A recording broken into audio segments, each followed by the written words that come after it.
빌라 단타 빠르게 하는 방법, 두 분의 노하우나 그런 게 있을까요? 저도 처음에는 이제 부동산 경매를 시작을 했고 단기 매매를 했을 때는 내가 원하는 지역에서 환경을 좀 구축해 놓으시면 좋을 것 같아요. 안녕하십니까 대표님들. 안녕하세요. 재경사 매니저 등대리입니다. 반갑습니다. 재경사 부매니저 희망태 집사입니다. 저희가 빌라 단타 매도 사례가 있다고 해서 카메라를 켜봤습니다. 올케어반에서 매도 사례가 나왔다고 하더라고요. 올케어반이 뭔지 한번 설명해 주시면 좋을 것 같아요. 경매 공부는 열심히 하시는데 입찰 해보신 적 없는 분들, 입찰은 해봤는데 폐찰만 하시는 분들 위해서 도움을 드리는 낙찰 서비스고 1대1로 물건 검색하시는 방법부터 권리 분석, 임장 피드백, 명도 피드백까지 도움을 드리는 서비스였어요. 금액대가 엄청 낮아서 저희가 약간 자원봉사 수준으로 도움을 드리다 보니까 저희도 현업이 있기 때문에 현재는 스탑 중에 있습니다. 얼마에 하셨죠? 50만 원이었죠. 금액을 공개해도 되나요? 사라진 서비스니까요. 처음 미팅할 때 올케어반 50만 원 소리를 듣고 아 우리 가족들 다 넣고 싶다. 그러니까 나도 하고 얘기했던 싶어. 기억나세요? 진짜요. 다 해주시더라고요. 물건 추천까지 해주시더라고요. 명도도 그분이 스스로 하신 거예요? 같이 가셨어요? 명도를 직접 하시다가 어려움을 겪으시면 저희가 도움을 드리는 방향으로 했었죠. 기간의 제한은 있었나요? 없었죠. 낙찰 받을 때까지였으니까. 올케어반의 취지는 조금이라도 알긴 아는데 실행하기에는 또 어려움이 있으신 분들 위주로 저희가 진행을 해드리고 물건 검색을 못 하시는 건 아닌데 그 안에서 수익이 될 만한 물건들을 저희가 추천을 해드리고 실질적으로 임장도 같이 좀 해드리고 입찰표 저희가 검수해드리고. 임장도 같이 가요? 처음에는 좀 같이 가드렸었죠. 한번 같이 갔다 오면 이제 방법들은 어느 정도 터득하시니까 그 뒤로는 이제 혼자 가실 수는 있는데 임장을 처음 해보신 분들 있잖아요. 그런 분들은 아무래도 어떤 것부터 물어봐야 될지 두려움이 많으시다 보니까 같이 가드리고 했었죠. 올케어 서비스를 받아보신 분이 몇 분 정도 되세요? 좀 셀 수는 없는 것 같아요. 명칭만 바뀌었지 이런 서비스들은 늘 있었거든요. 저도 물론 그 서비스를 받은 사람 중에 하나였던 것 같아요. 저희가 뭐 수익을 위한 상품들이 아니었던 것 같아요. 정말 최소한의 교통비, 인건비 정도만 받고 도움을 드렸던 물건들이고 GPL 사업자들도 많아지고 저희 본업도 바쁘다 보니까 그렇게 1대1로 해드리기가 심지어 1대1입니다.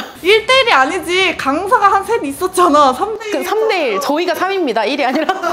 그래서 거의 낙찰을 다 받으셨던 것 같아요. 90% 이상. 성과가 나오신 분들에 한해서는 상당히 만족도가 높은 프로그램이었던 거죠. 이렇게 경험을 쌓고 GPL, MPL 우리 인터뷰하신 분들이 대부분 그렇게 투자자로 자리를 잡지 않았나. 이번에 매도하셨다는 소식을 들었는데 요즘 빌라 매도 쉽지 않잖아요. 어느 정도 차익으로 매도가 됐는지 한번 소개해 주시면 좋을 것 같아요. 경기 부천시 원미구 역곡동 역곡역 라인에 있는 투룸 빌라였어요. 평수는 9평, 연식은 2002년식이었고 엘베는 당연히 없죠. 2층이다 보니까 아무래도 엘베가 없어도 매도가 될 수 있을 만한 특징이 있었고 또 주차도 가능한 필로티 구조의 빌라였고요. 인근에 초중고가 다 있고 카톨릭대도 있다 보니까 임차 수요도 좋았어요. 매물도 많이 없었고 감정가가 1억이었어요. 시세 조사했을 땐 1억보다는 더 높았죠. 한 1억 2천 정도? 감정가가 시세보다 낮게 책정이 됐네요? 그런 경우들이 종종 있어요. 23년 12월 22일에 개시 결정이 떨어진 물건이다 보니까 지금으로부터 1년 반, 2년 전에 있었던 감정평가 결과이기 때문에 아무래도 시세를 반영을 못한 것 같고 감정가가 1억인데 저희가 8,300에 받았어요. 차순위가 7,800이니까 근소하게 낙찰을 받았죠. 25년 2월 20일에 낙찰 받아서 잔금을 3월 19일에 3월 중순에 했는데 약 2달 안에 계약 체결을 5월 12일에 했습니다. 매매는 얼마에 했죠? 매매는 1억 1,800 했습니다. 단순 차익으로만 3,492만 원이에요. 1억이 안 되는 물건으로 차익이 3천만 원 이상이 났다는 게 놀라운 것 같아요. 이 빌라 자체가 부동산 업자분들이 얘기하는 게 뷰가 좋지 않아서 매매 수요가 많지는 않을 것 같다 라고 말씀을 하셨는데 요번에 매수자는 뷰는 필요 없다. 우리가 또 인테리어를 해놨기 때문에 보여지는 부분은 되게 깔끔하고 좋으니까 신혼부부가 진짜 거주해도 괜찮을 만한 화이트한 깔끔한 인테리어를 해놨거든요. 그러다 보니까 실거주자분들이 바로 붙으신 것 같아요. 인테리어를 했습니까? 네, 일부 조금 했죠. 아, 얼마 정도 들었을까요, 인테리어는? 인테리어 비용 다 제하고 뭐 취득세 여러 가지 포함해서 1,300만 원 정도 들었고 3,400에서 1,300만 원 뺐을 때 한 2,190만 원 정도 남더라고요. 양도세랑 이런 부분 제해도 1,000만 원 이상 남는 물건이라고 보시면 될 것 같습니다. 이 물건은 누가 찾으신 거예요?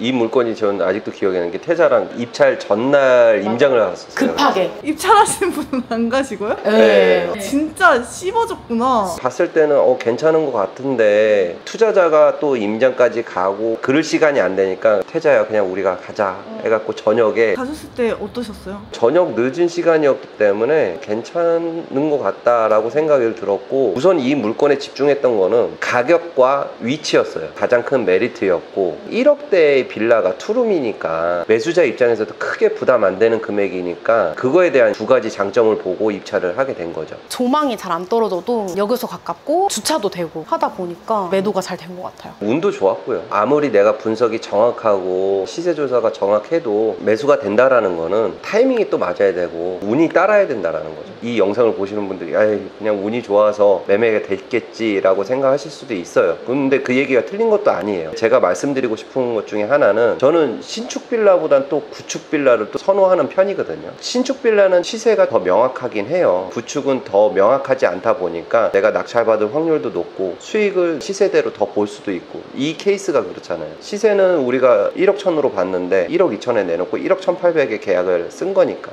이 영상을 보시는 분들 구축도 얼마든지 매매가 되는 케이스가 있구나 라고 이해를 하시면 되고 빌라 투자를 하시는 분들은 살 때도 내가 잘 사고 파는 것도 내가 잘 팔아야지 라는 것보다 사는 건 내가 잘 사놓고 파는 거는 나보다 더 잘 팔 수 있는 사람을 찾는 거 그게 또 중요한 것 같긴 해요. 시세 조사를 하신 방법이 있을까요? 빌라 같은 경우는 시세도 애매모호하고 호가가 사실은 시세가 아닌 경우도 많기 때문에 인근에 2, 3년 안쪽에 실거래가들을 많이 보고 조금 더 판단이 쓰면 그걸 시세로 잡고 현장에 나아가서 하자들은 없는지 인근에 비슷한 물건들이 얼마나 있는지 왜냐면 그것들이 저희의 경쟁 물건들이 될 수 있기 때문에 그 금액보다는 조금 더 금매로 내놓으면 나갈 수 있지 않을까 어떻게 하면 좀 더 상태를 디벨롭해서 좋은 가격에 팔 수 있을까 등등을 조금 보는 편이고요. 부동산에 물어볼 때도 부정적이게 말하시는 분들도 있고 긍정적이게 얘기하시는 분들도 있지만 여러 부동산을 돌아다니면서 내가 이 금액이면 수요가 있을 것 같다라는 거를 조금 판단할 수 있는 그런 게 있어야 될 것 같아요. 내가 시세 파악을 좀 더 정확하게 하고 싶다 하시는 분들은 한 3개월 정도는 매주 임장을 꾸준하게 한번 해보시다 보면은 두 가지 감각이 생겨요. 부동산을 딱 봤을 때 저거 시세가 대략 어느 정도 하겠구나 라는 감도 오는 거고 이게 되게 중요한 내용이긴 한데 그런 임장 활동을 하다 보면 어떤 부동산이 일을 잘하는지를 알아요. 이 부천 것도 부동산이 제가 기억에는 3군데가 있거든요. 근데 3군데다 다 내놓진 않았었어요. 한 군데에다가만 내놨었거든요. 근데 그 부동산이 매매를 한 거예요. 이 물건은 약간 채무자 점유 물건이었나요? 이 물건은 제가 명도를 하긴 했는데 권리 신고를 하진 않고 점유자가 확인이 안 돼 있는 상황이었는데 전입세대 열람을 해보니까 매각 물건 명세서에 없던 사람이 들어와 있는 거예요. 불법 점유자라고 하나요? 전 소유자가 당근에서 단기 임대를 모집을 해갖고 그분을 넣어놨더라고요. 쪽지를 남겼더니 다행히 저한테 연락이 오셔갖고 그냥 물어봤어요. 왜 거기서 살고 계시냐. 있는 그대로 당근에서 자기가 단기 임대로 들어왔고 자기가 경매 들어간 집이라는 것도 알고 있었고 소유권이 바뀌었으니 며칠 날짜로 인도를 해주겠다. 그래서 명도하는 데 크게 어려움은 없었어요. 이사비도 없이 그냥 이사비 없이 그냥 마무리. 허그 같은 경우도 공실이 꽤나 길게 있는 물건들도 있는데 공실로 두게 되면 사실 노후화가 심해지잖아요. 그래서 오히려 이런 분들이 잠깐이라도 거주를 해주시면 집 상태가 더 좋았던 경우가 많은 것 같아요. 많은 분들이 제일 궁금해하실 것 같은데 빌라 단타 빠르게 하는 방법 두 분의 노하우나 그런 게 있을까요? 저도 처음에는 이제 부동산 경매를 시작을 했고 단기 매매를 했을 때는 내가 원하는 지역에서 중개를 잘 하시는 분들을 환경을 좀 구축해 놓으시면 좋을 것 같아요. 매매를 전문으로 하는 업자들이 따로 있다라고 저는 생각을 해요. 임장 활동을 하면서 그런 분들을 세팅을 해 놓으면은 꼭 낙찰받고 나서 그분한테 의뢰를 하는 것보다 어느 정도 유대관계가 형성이 됐다 그러면 입찰 전에 물어보는 거예요. 주소지 불러주고 투룸이고 쓰루룸이고 뭐 전용 몇 평이고 이거 얼마면 매매해 줄 수 있냐. 10년 전에는 그렇게 해서 입찰을 들어갔어요.